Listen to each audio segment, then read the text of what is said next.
नमस्कार, मैं डॉक्टर अजीत भारती आज फिर आपके लिए हिंदी विषय के अंतर्गत भाव पलवन अथवा भाव विस्तार का उदाहरण नंबर हम 17 लेकर आए हैं। तो ये प्रश्न नंबर 17 भी है। तो परीक्षा में या नोटबुक में प्रश्न किस तरह से हम लिखते हैं या पूछे जाते हैं और उनका भाव पलवन कैसे करते हैं, हम यहाँ पर आपको सरल भाषा में बताएंगे। तो देखो, प्रश्न को जब भी परीक्षा में आए, जैसे बैर क्रोध का अचार या मुरब्बा है का भाव पलवन कीजिए। पहले तो भाव पलवन को बहुत भली बात मनोयोग से समझ लेना, उसके बाद ही लिखना शुरू करना। प्रश्न पढ़ने के बाद फिर हम क्या करेंगे, उत्तर लिखेंगे। तो उत्तर में क्या करना है आपको, उत्तर लिख दिया, फिर लिखेंगे बैर क्रोध का अचार या मुरब्बा का भाव पलवन कीजिए। यानी उत्तर में हम भाव पलवन का शीर्षक लिखेंगे। ठीक है, शीर्षक लिखने के बाद ही हम उत्तर लिखना शुरू करेंगे।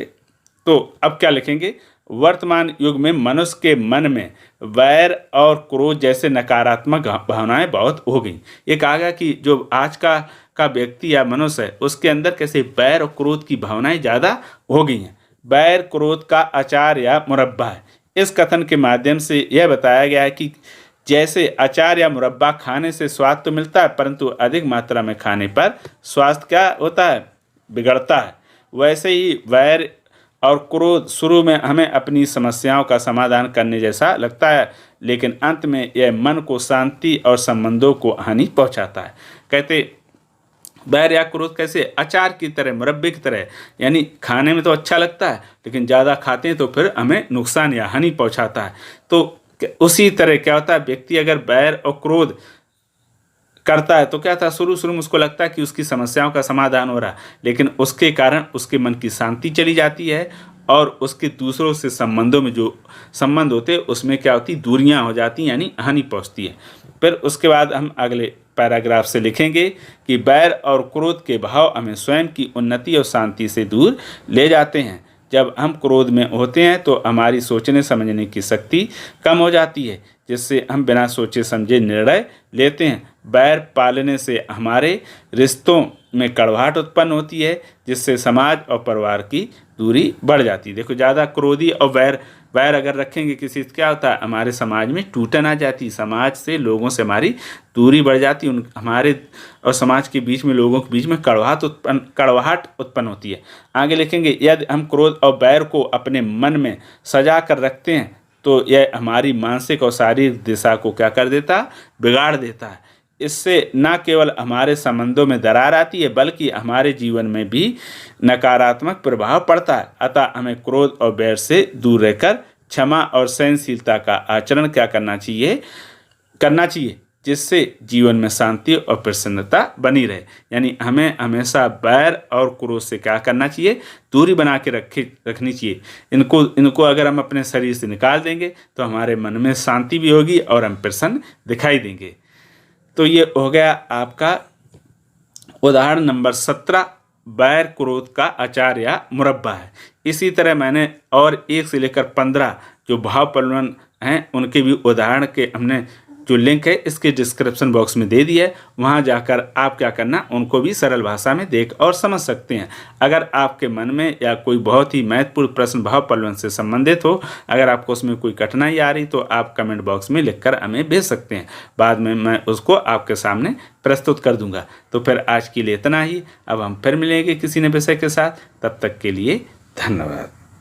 नमस्कार, मैं डॉक्टर अजीत भारती आज फिर आपके लिए हिंदी विषय के अंतर्गत भाव पलवन अथवा भाव विस्तार का उदाहरण नंबर हम 17 लेकर आए हैं। तो ये प्रश्न नंबर 17 भी है। तो परीक्षा में या नोटबुक में प्रश्न किस तरह से हम लिखते हैं या पूछे जाते हैं और उनका भाव पलवन कैसे करते हैं, हम यहाँ पर आपको सरल भाषा में बताएंगे। तो देखो, प्रश्न को जब भी परीक्षा में आए, जैसे बैर क्रोध का अचार या मुरब्बा है का भाव पलवन कीजिए।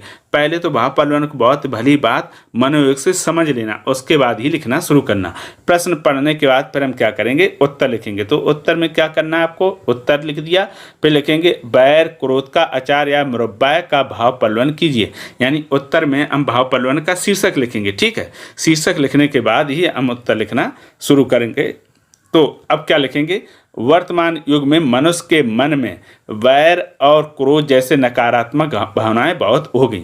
ये कहा गया कि जो आज का व्यक्ति या मनुष्य है उसके अंदर कैसे बैर और क्रोध की भावनाएं ज़्यादा हो गई हैं। बैर क्रोध का अचार या मुरब्बा है। इस कथन के माध्यम से यह बताया गया है कि जैसे अचार या मुरब्बा खाने से स्वाद तो मिलता है, परंतु अधिक मात्रा में खाने पर स्वास्थ्य क्या होता है, बिगड़ता है। वैसे ही वैर और क्रोध शुरू में हमें अपनी समस्याओं का समाधान करने जैसा लगता है, लेकिन अंत में यह मन को शांति और संबंधों को हानि पहुंचाता है। कहते वैर या क्रोध कैसे, अचार की तरह, मुरब्बे की तरह, यानी खाने में तो अच्छा लगता है लेकिन ज़्यादा खाते हैं तो फिर हमें नुकसान या हानि पहुंचाता है। तो उसी तरह क्या होता है, व्यक्ति अगर वैर और क्रोध करता है तो क्या था, शुरू में उसको लगता है कि उसकी समस्याओं का समाधान हो रहा है, लेकिन उसके कारण उसके मन की शांति चली जाती है और उसके दूसरों से संबंधों में जो संबंध होते हैं उसमें क्या होती, दूरियां हो जाती, यानी हानि पहुंचती है।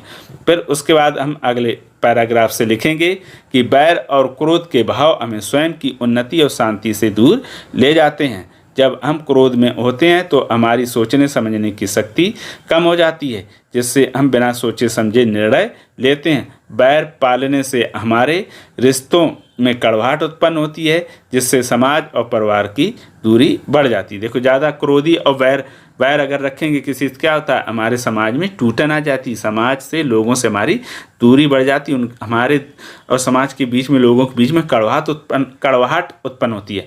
आगे लिखेंगे, यदि हम क्रोध और वैर को अपने मन में सजा कर रखते हैं तो यह हमारी मानसिक और शारीरिक दिशा को क्या कर देता, बिगाड़ देता है। इससे न केवल हमारे संबंधों में दरार आती है बल्कि हमारे जीवन में भी नकारात्मक प्रभाव पड़ता है। अतः हमें क्रोध और वैर से दूर रहकर क्षमा और सहनशीलता का आचरण क्या करना चाहिए, जिससे जीवन में शांति और प्रसन्नता बनी रहे। यानी हमें हमेशा वैर और क्रोध से क्या करना चाहिए, दूरी बना के रखनी चाहिए। इनको अगर हम अपने शरीर से निकाल देंगे तो हमारे मन में शांति भी होगी और हम प्रसन्न दिखाई देंगे। तो ये हो गया आपका उदाहरण नंबर 17, वैर क्रोध का अचार या मुरब्बा है। इसी तरह मैंने और 1 से लेकर 15 जो भाव प्रलोभन हैं उनके भी उदाहरण के हमने जो लिंक है इसके डिस्क्रिप्शन बॉक्स में दे दिया है, वहाँ जाकर आप क्या करना, उनको भी सरल भाषा में देख और समझ सकते हैं। अगर आपके मन में या कोई बहुत ही महत्वपूर्ण प्रश्न भाव प्रलोभन से संबंधित हो, अगर आपको उसमें कोई कठिनाई आ रही तो आप कमेंट बॉक्स में लिखकर हमें भेज सकते हैं, बाद में मैं उसको आपके सामने प्रस्तुत कर दूंगा। तो फिर आज के लिए इतना ही, अब हम फिर मिलेंगे किसी नए विषय के साथ, तब तक के लिए धन्यवाद।